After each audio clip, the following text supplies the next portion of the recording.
about YouTube? What's the word? We back. We got good things. We got bad things. We got a little bit of everything.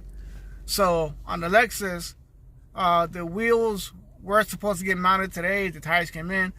I'm not sure what my brother's up to. I texted him earlier, but he didn't write back, so I'm not sure if the tires got mounted or not. He did go on vacation, so he's just now getting back. So hopefully in a couple of days we can see the wheels on the Lexus. Also waiting for the body kit to come in, so that we can take care of that.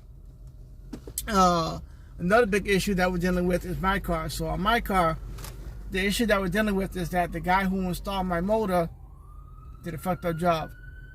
So because he did a fucked up job, the engine went in the car spun a bearing, lost oil pressure, and I'm in the process of taking out the motor now so I can look at it. I did buy a brand new motor. This time I bought it myself. Coming from Arizona, this motor is going to be bulletproof. And I know for a fact it's going to be a good motor. Also going to come with better warranty. So I'm in the process of taking it out of court because he had to pay me at least $5,000 back between parts, labor, everything to put everything in.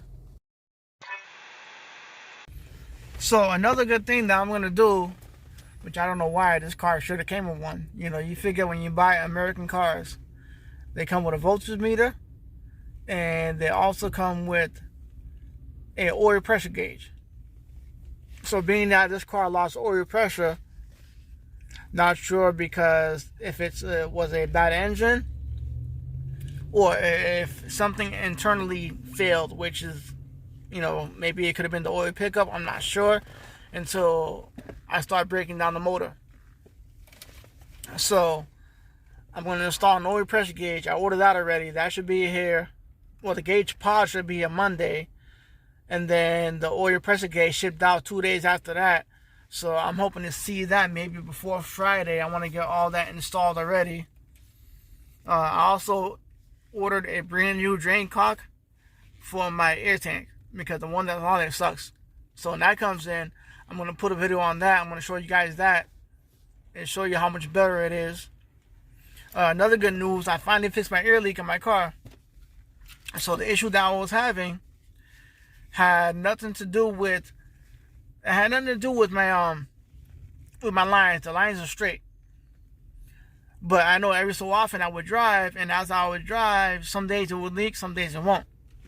So I came to the conclusion that I took off my check valves. When I took off my check valves, I opened them up. One was dirty in the inside. It wasn't as dirty, but I cleaned it, lubed it, put a little grease on it, and I put it back in. But the one that was on the passenger side,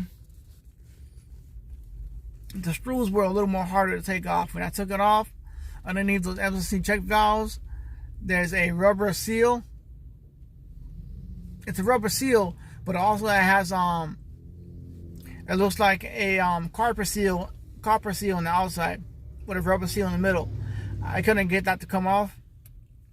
So to me, it looks like it was frozen. So because it was frozen, the valve was staying stuck open, which was allowing the air to go to the compressor, and it was leaking through the back part of the compressor where the filter goes to, where it sucks in, where it's supposed to be sucking in air and not blowing out air. So the car's been up for at least 3 or 4 days, no leaking. The front right tire is not going down no more, which is a good thing. Another thing that we're going to touch bases on is as soon as I start working on the engine and I put in the oil pressure sensor in there, I'm going to show you guys where the oil pressure sensor is at. Because I've seen a lot of videos, not even videos, I've seen a lot of forums on the Genesis, and people talk about the oil pressure sensor and hooking up an aftermarket gauge on it. But the issue is that it's only for the coupe. Couldn't find nothing on the sedan, so that's going to help everyone out. So if you got a sedan and you want to hook up an oil pressure sensor, I'm going to show you guys how to do that on my next video. So it's going to be more intuitive. It's not going to be as talkative.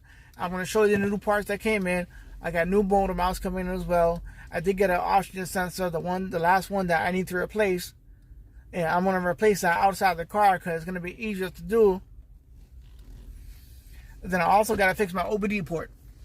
So what's going on my OBD port is that the guy who towed my car to the house, you know, being that my car had the issue, I always left the OBD plug plugged in, so that I was always checking the codes, always clearing it, making sure my car was straight. So when the guy got in the car, his fucking big ass fucking foot, Bigfoot motherfucker, must have kicked the OBD port and it broke. So now once he go unplug the plug, when I went to unplug the plug, I noticed a piece of plastic in the inside, and I look underneath, all the pins are all loose.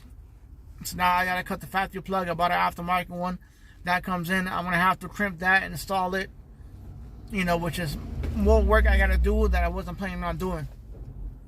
But that's gonna get situated as well. So stay tuned. Big update coming up. Just giving you guys a little preview of what's going on, what got done to my car, what didn't get done to my car. I'll show you guys a better video. Hopefully, before the next 2 weeks, my car is up and running. I'm driving again, and we on to the next car show. So you know what it is. Be back.